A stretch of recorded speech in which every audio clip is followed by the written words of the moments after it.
Depois de quase 30 anos, o Eddie Murphy e a Amazon Prime Video resolvem fazer a sequência do filme Um Príncipe em Nova York, e é sobre essa sequência que iremos comentar agora, aqui no vídeo.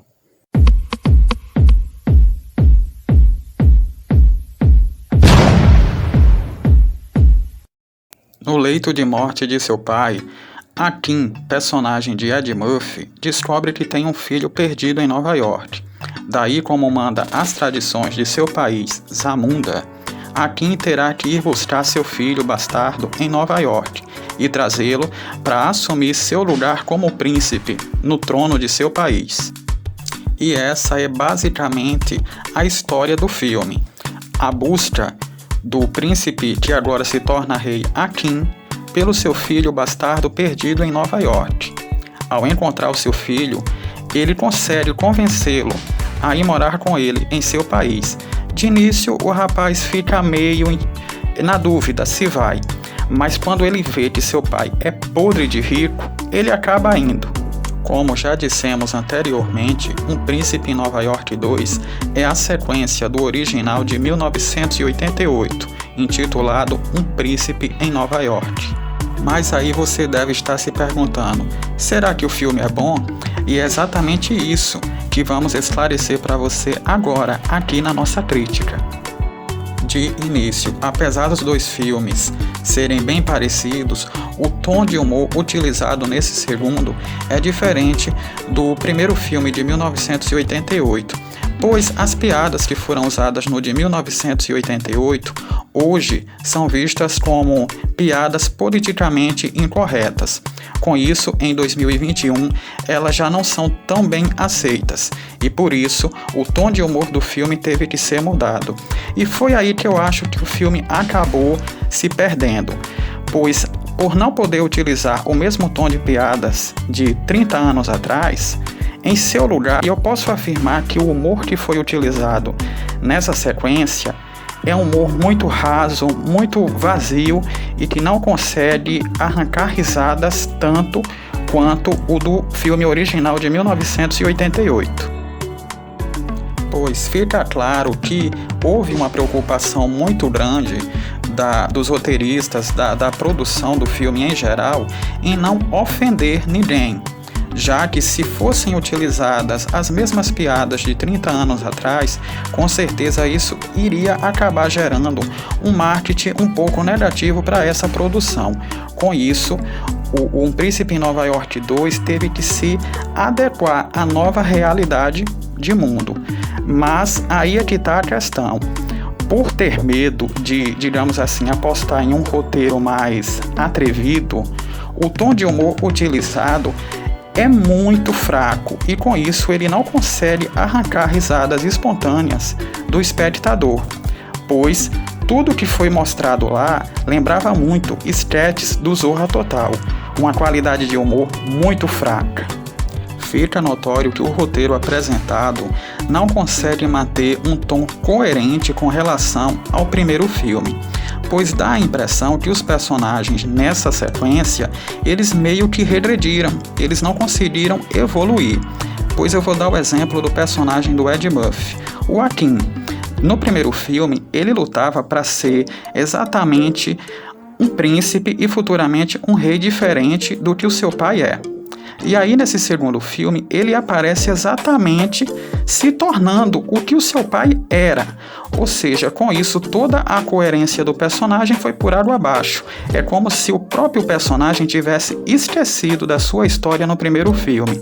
E com isso é que tiramos a conclusão que a história se perdeu completamente. Aliás, não só a história não conseguiu se encontrar, mas o próprio Eddie Murphy, que por mais que ele interprete vários personagens em seus filmes, nesse em particular, o tom utilizado neles não foi bom, pois as piadas não funcionavam, a sua atuação não era das melhores e, digamos que de uma certa forma, ele perdeu o protagonismo do filme, se tornando apenas um coadjuvante de luxo. Se a proposta dessa sequência era ser um filme de comédia, então, infelizmente, eu vou ter que te dizer que o roteiro falhou miseravelmente, pois as situações apresentadas, em sua grande maioria, não consegue ser engraçada, não consegue te arrancar uma risada. Então, por isso, podemos dizer que toda a nossa empolgação em assistir esse filme, ela vai morrendo na medida em que o filme vai rolando, pois o filme vai acontecendo e a gente não consegue se empolgar, a gente não consegue rir, pois as piadas realmente são muito ruins e as situações ali apresentadas são muito aleatórias e não consegue, digamos assim, nos pegar de jeito para arrancar uma risada.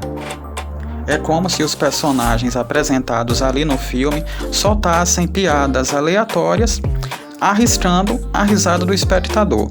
Para você ter uma ideia, eu só consegui rir 3 vezes nesse filme, e foi quando a humorista, a comediante Leslie Jones apareceu. Ela interpreta a personagem Maria, que é a mãe do filho bastardo do Akin, e o seu humor é muito escrachado, é muito irreverente, e com isso ela conseguiu, digamos assim, cumprir com o que o filme deveria ter cumprido do início ao fim, em ser engraçado. Ela, por mais que ela não tenha sido genial, a sua personagem conseguiu arrancar poucas risadas em situações um tanto inusitadas. Com isso eu posso dizer que ter a Leslie Jones no filme foi um acerto. Quem também conseguiu se destacar foi o Laville Jones, o filho do Akin, que é interpretado pelo ator Jermaine Fuller, que de uma certa forma acabou ficando com o cargo de protagonista do filme. Apesar dele não ser tão talentoso quanto o Ed Murphy, ele conseguiu, digamos assim, um certo destaque. Ele não chegou a ser brilhante nem genial, mas ele foi muito funcional. Agora, infelizmente, se teve alguém que realmente pagou o mico e passou vergonha, infelizmente foi o Wesley Snipes, pois o seu personagem é um dos personagens piores que eu já vi na história do cinema. O personagem é ridículo, desnecessário e, digamos assim, eu acredito que Wesley esteja precisando muito de dinheiro para se sujeitar a um papelão como foi esse personagem que deram para ele. Mas aí você me pergunta, qual dos 2 filmes é melhor, o primeiro ou esse segundo? E eu digo para você com toda certeza que o primeiro ele é melhor, porque ele é melhor desenvolvido, ele é mais criativo e ele é mais engraçado.